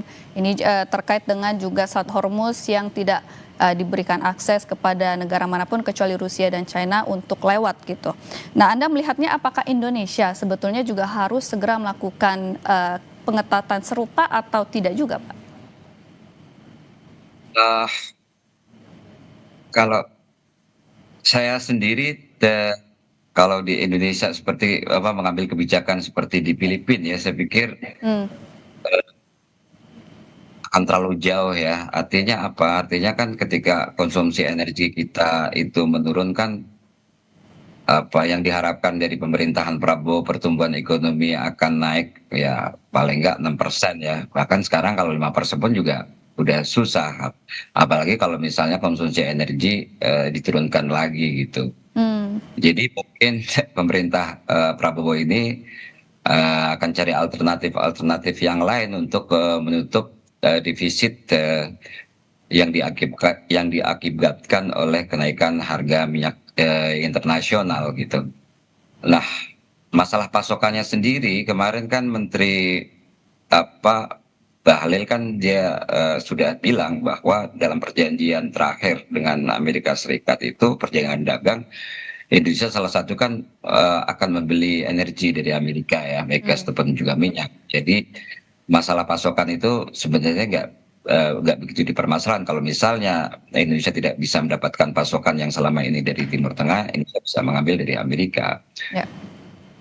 Cuman kan permasalahannya kan dari mana anggaran itu kan dia dapatkan kan gitu.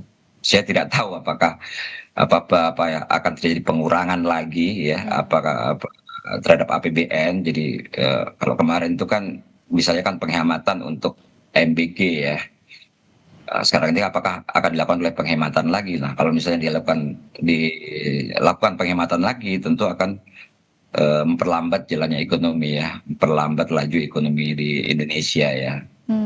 Jadi saya pikir mungkin salah satu opsi yang lain mungkin hutang luar negeri kali ya, untuk menjaga pertumbuhan untuk tetap seperti yang diharapkan oleh pemerintahan Prabowo begitu, Pak. Berarti Anda melihatnya dari pemerintah Indonesia sendiri untuk mengetatkan ikat pinggang gitu ya terkait dengan pertumbuhan ekonomi.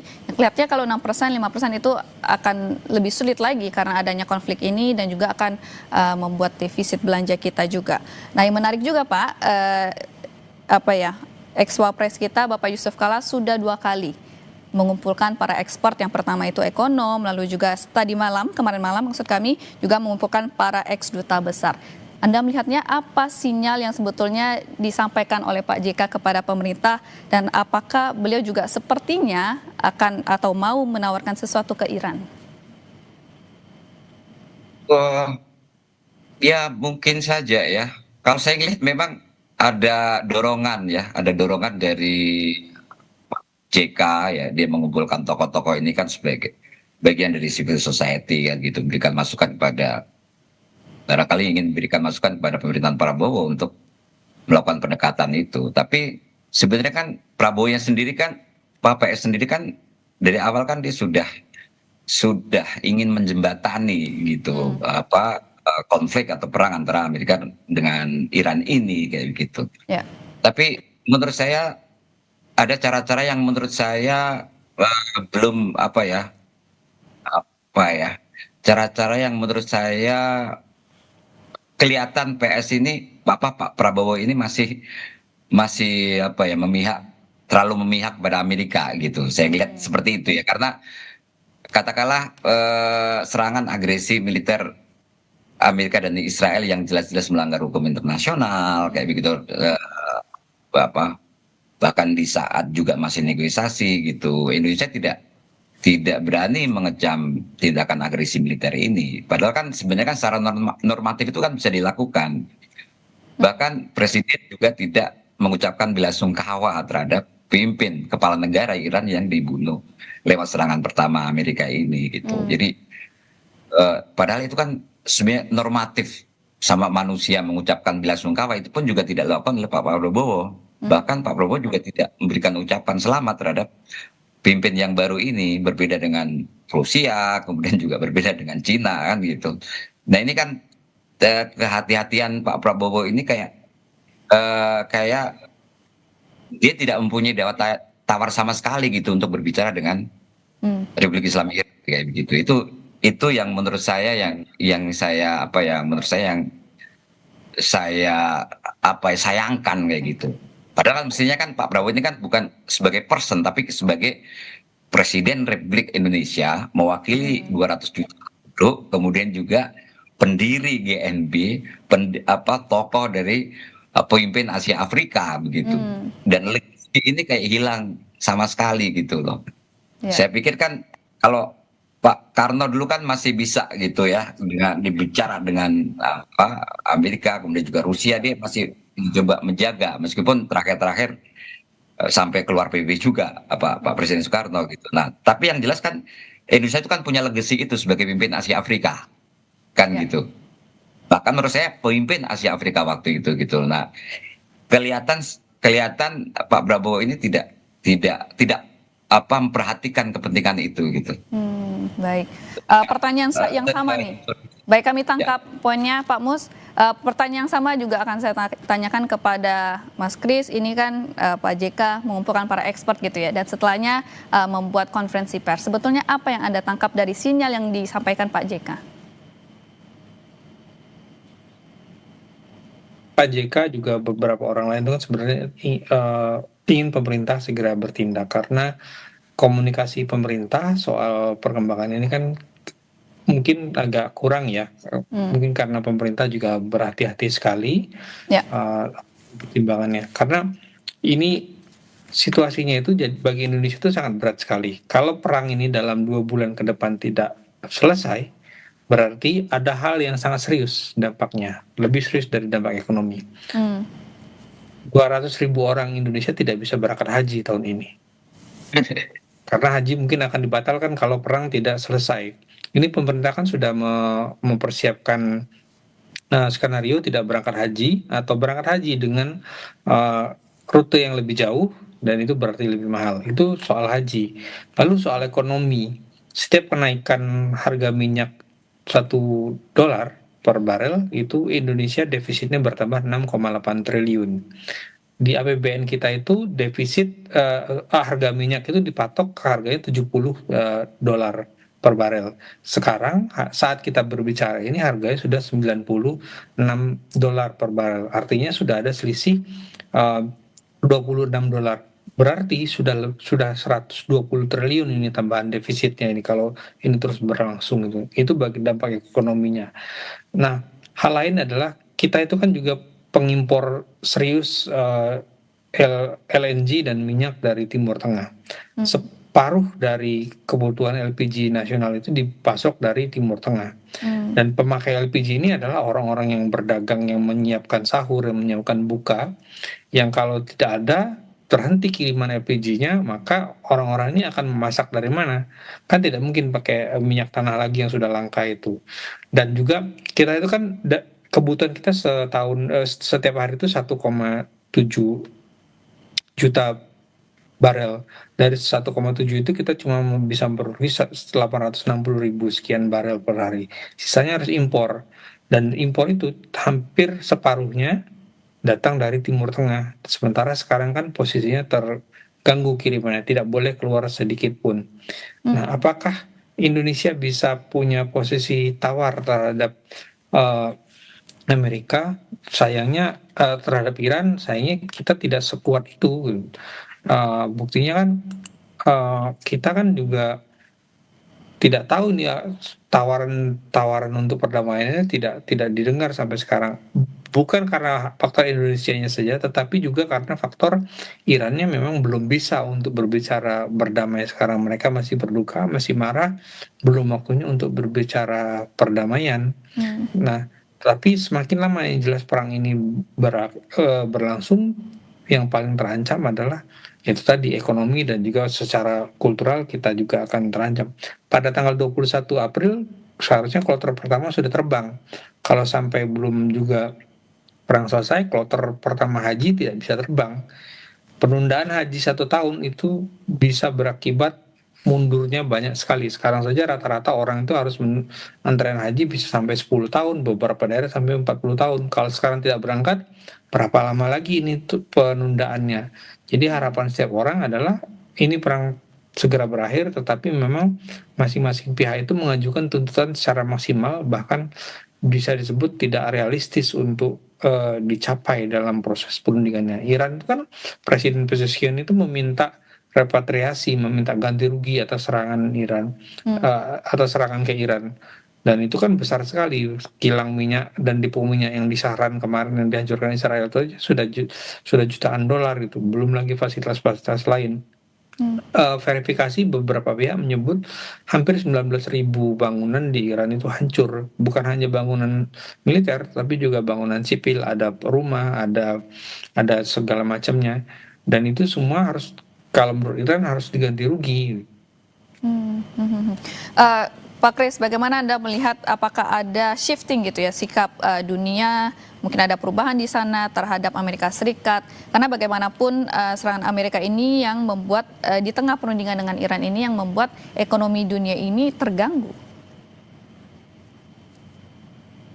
Perubahan sikap terhadap Amerika, iya. Bahkan media Israel itu, Haaretz, sudah mulai menulis bahwa sekarang masyarakat orang-orang di Timur Tengah itu sudah mulai mengemandang pangkalan Amerika itu bukan lagi jaminan keamanan, melainkan beban keamanan. Karena sekarang mereka kan pangkalan-pangkalan itu jadi sasaran Iran.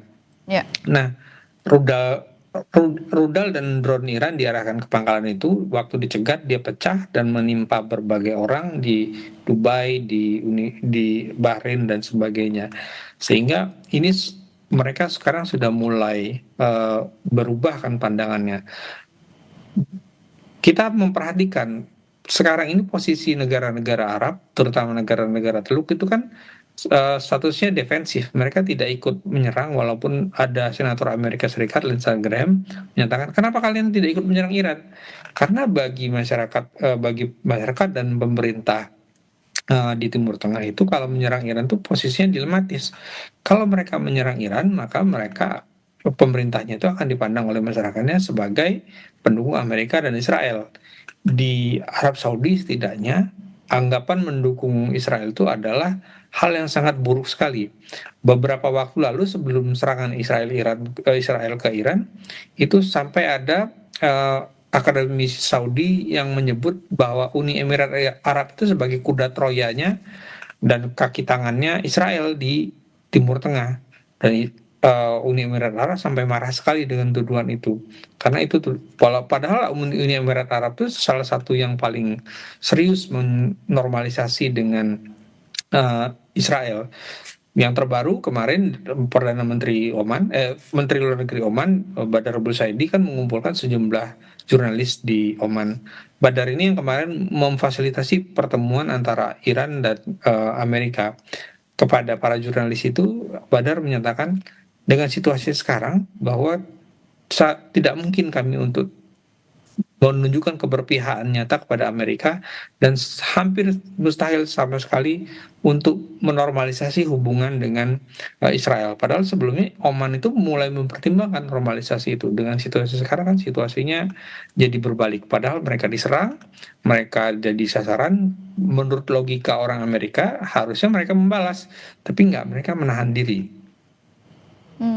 Menarik sekali, berarti memang 2 minggu dari eskalasi ini merubah pandangan dunia terhadap Amerika Serikat dari yang pertamanya jaminan keamanan menjadi beban keamanan gitu Pak ya? Ya, demikian Mbak.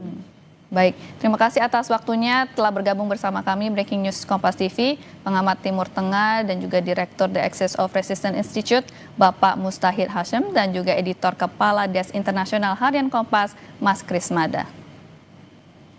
Terima kasih. Saudara, Breaking News Kompas TV akan segera kembali usai jeda.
Masih di Breaking News Kompas TV, Saudara, membahas terkait update terkini dari konflik atau perang antara Iran, Amerika Serikat dengan Israel. Saudara, Iran kembali merilis rekaman peluncuran rudal dalam operasi serangan True Promise 4. Dalam peluncuran rudal gelombang ke-40 ini, Iran meluncurkan rudal balistik berat. Pasukan Garda Revolusi Islam Iran merilis video peluncuran rudal balistik. Peluncuran rudal ini masuk dalam gelombang ke-40 operasi True Promise 4. Waktu dan lokasi peluncuran yang dirilis IRGC tidak dapat diverifikasi secara independen. Rudal yang diluncurkan kali ini termasuk rudal balistik berat.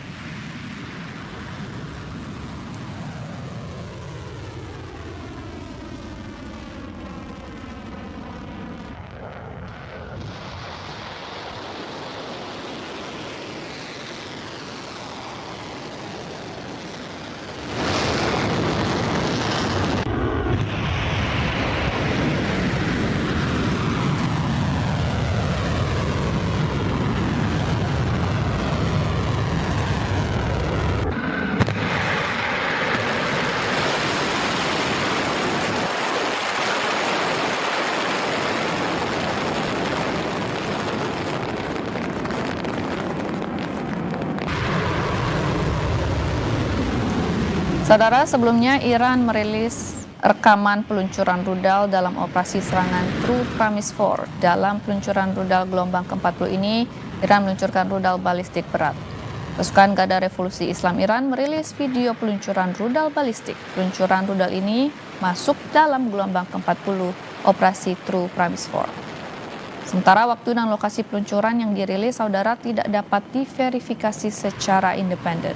Rudal yang diluncurkan kali ini termasuk rudal balistik berat.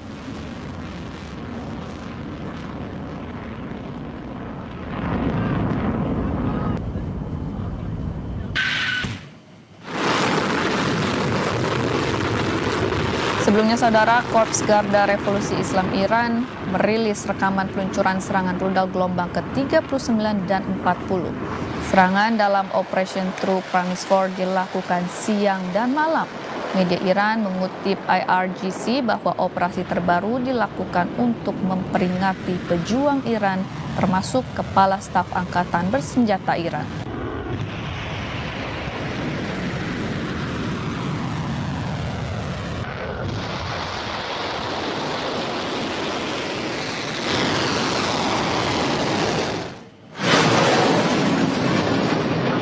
Sementara itu, Saudara, video amatir yang dirilis media Iran Press TV terlihat menampilkan sebuah rudal yang disebut sebagai Iron Dome Israel gagal mencegah serangan misil Iran ke Tel Aviv, Israel. Iron Dome Israel meledak dan jatuh kota Tel Aviv. Iran dibantu Lebanon meluncurkan sejumlah misil untuk menyerang sistem pertahanan Iron Dome Israel.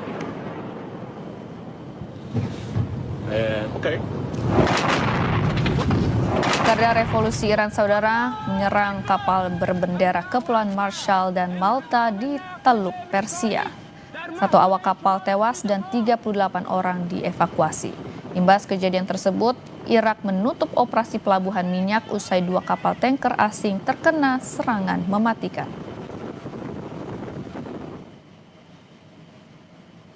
Di tengah perang melawan Amerika Serikat dan Israel, serangan drone Iran juga menyasar penyimpanan bahan bakar di sejumlah negara tetangganya, salah satunya milik Oman. Akibat serangan itu, penyimpanan bahan bakar di pelabuhan Salalah, Oman terbakar hebat.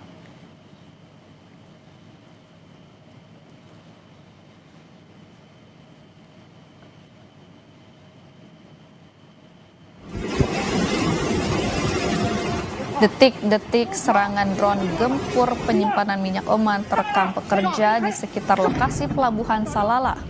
Drone Iran diduga jenis Shahid 136 milik Iran menabrak ke penyimpanan minyak Oman dan memicu ledakan.